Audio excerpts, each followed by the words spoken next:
चंद्रमास एक खास तरीके से काम करता है। यूं कहिए औसतन 28 दिन। इन 28 दिनों में 4 चरण या 4 हफ्ते होते हैं। आज ये मंडे, ट्यूसडे, सोमवार वो सोमवार है। तो सोम मतलब ये मधोशी का दिन है। ये दिन मधोश होने के लिए शराब खाने में जाकर नहीं, शिव जी के मंदिर में।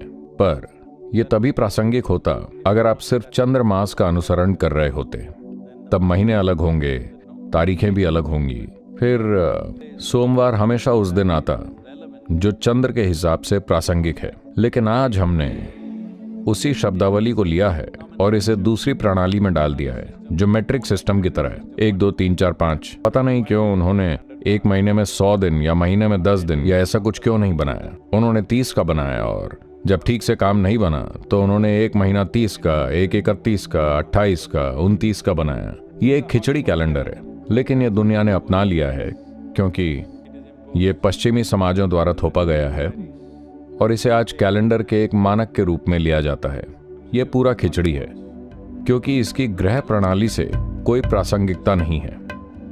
चंद्र कैलेंडर या चंद्र सौर कैलेंडर जिसका हम पालन करते हैं वो ग्रह प्रणाली के तालमेल में है और महीने, सप्ताह और दिन उसके हिसाब से बदलते हैं। उस संदर्भ में सोमवार कुछ प्रक्रियाओं के लिए महत्वपूर्ण होना प्रासंगिक है। इन चीजों को ध्यान में रखकर ही मंदिर बनाए जाते थे ताकि जब कोई मंदिर बनता है तो वो भी एक निश्चित तरीके से घटता और बढ़ता है। In all the Shiva temples, wherever there is a powerful linga, there are specific processes for that. सभी शिव मंदिरों में जहाँ भी एक शक्तिशाली लिंग होता है उसके लिए विशिष्ट प्रक्रियाएं होती हैं। ये सब ग्रहों की और उपग्रह चंद्रमा की हमारे चारों ओर की स्थिति से संबंधित था, क्योंकि हम समझते थे कि हमारा जीवन इन चीजों से जुड़ा है।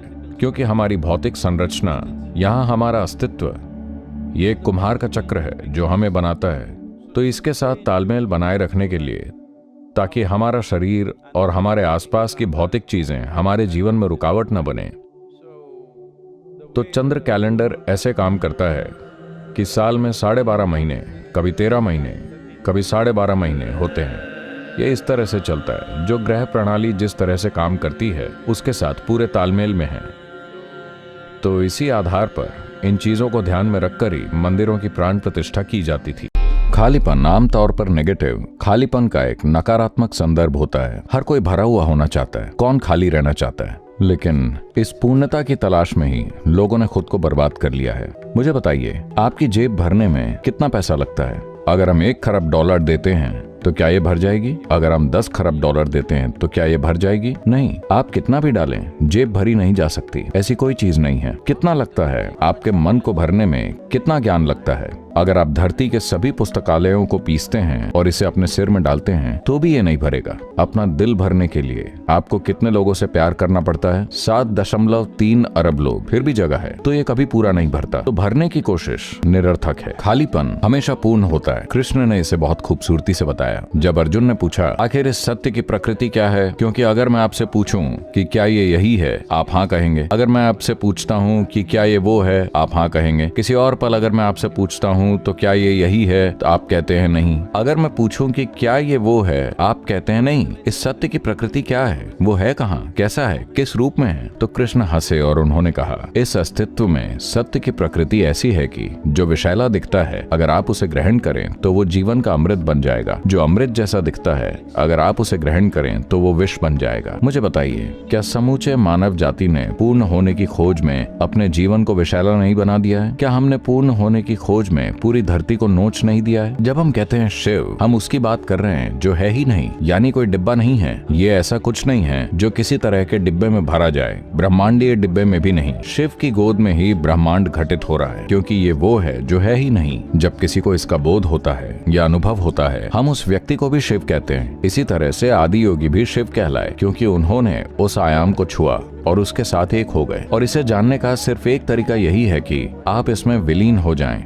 ये समझने से नहीं होगा, आप इसे समझ नहीं सकते। ऐसी तमाम कहानियां हैं जहां ये हुआ। ऐसे लोग जिन्होंने कैलाश में जो है उसे समझने की कोशिश की, वो उसमें ही विलीन हो गए। 14 साल पहले जब मैं पहली बार कैलाश गया और प्रत्यक्ष देखा, तब से मैं हर साल जा रहा हूँ। पहले 2-3 बार जब मैं गया, वहाँ जो घटनाएं हो रही हैं, फिर मैंने कुछ लोगों के साथ योजना बनाई, चलो यहाँ आते हैं और 3-4 महीना यहाँ रहते हैं, हम पता लगाएंगे कि ये आखिर है क्या। जब मैंने उसके कुछ आयामों को छुआ तो मैं जान गया कि जब तक मैं इसे यहाँ समाप्त नहीं करना चाहता, आपको ऐसा प्रयास नहीं करना चाहिए। तो अब मैं बस जाता हूँ, बस विशाल उपस्थिति का आनंद लेता हूँ और वापस आता हूँ, क्योंकि अगर आप उसे समझने की कोशिश करते हैं तो इसे करने का एकमात्र तरीका इसके साथ विलीन होना ही है। अभी इसका समय नहीं आया है। शिव का मतलब, इसका बहुत सुंदर वर्णन किया गया है और आज Modern physics is going about saying this very beautifully, as it was said traditionally in the yogic culture. Modern physics ये बहुत सुंदर तरीके से कह रहा है, जैसा ये पारंपरिक तौर पर योग संस्कृति में कहा जाता रहा है। शिव शव की तरह है। शव मतलब मृत देह, यानी कि निष्क्रिय। वो सक्रिय नहीं है, बस निष्क्रिय। सर्वोच्च ऊर्जा लेकिन निष्क्रिय। तो कहानी कुछ इस तरह है।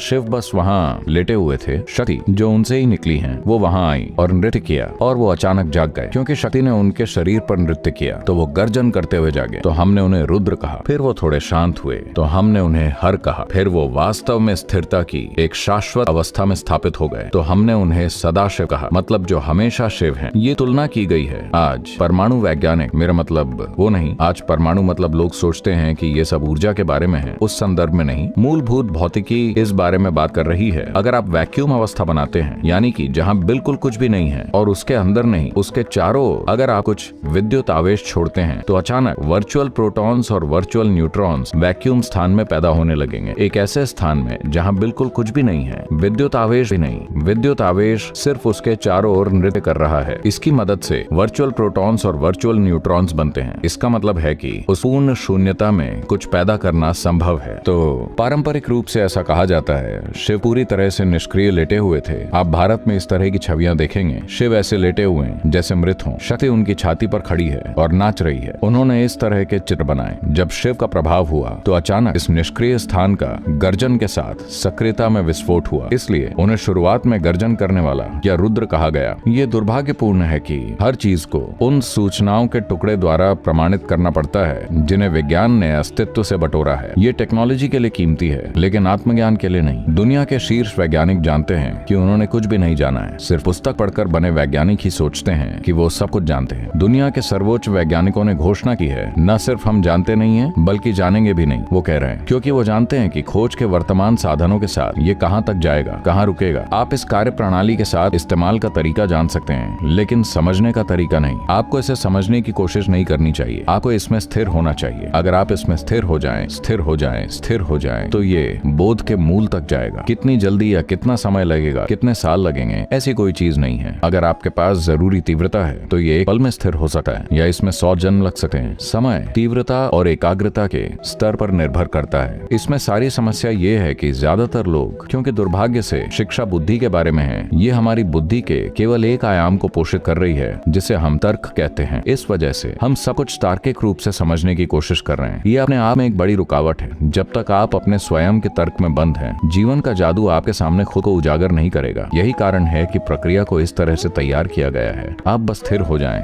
आप कहीं भी जाने की कोशिश ना करें, इसे बस स्थिर होने दें। जो अंदर से स्थिर हो जाता है वो गलत जगह पर नहीं जा सकता, है ना। अगर आप बाहर जा रहे हैं तो आप गलत जगह पर जा सकते हैं। आप भीतर की ओर मुड़ रहे हैं, आप गलत जगह पर जा ही नहीं सकते। आप जितनी गहराई में उतरते हैं आप सिर्फ स्रोत तक ही जा सकते हैं, आप कहीं और नहीं जा सकते। बाहर की यात्रा में आप जीवन भर के लिए खो सकते हैं, ये जाने बिना कि आपके साथ क्या हो रहा है। भीतर की यात्रा ऐसी नहीं है। भीतर की यात्रा वास्तव में कोई यात्रा नहीं है, ये सिर्फ स्थिर होना है। संयमा की प्रक्रिया या उसकी कार्य प्रणाली संयमा नहीं है, ये सिर्फ एक साधन है। अगर आप उपकरण का ठीक से इस्तेमाल करते हैं, अगर आप उपकरण की पूजा करते हैं तो आप कहीं नहीं पहुंचेंगे। अगर आप इसे सुरक्षित रखते हैं तो आप कहीं नहीं पहुंचेंगे। साधन का इस्तेमाल करना होगा। अगर आप साधन का सही इस्तेमाल करते हैं तो यह आपको स्थिर होने देगा।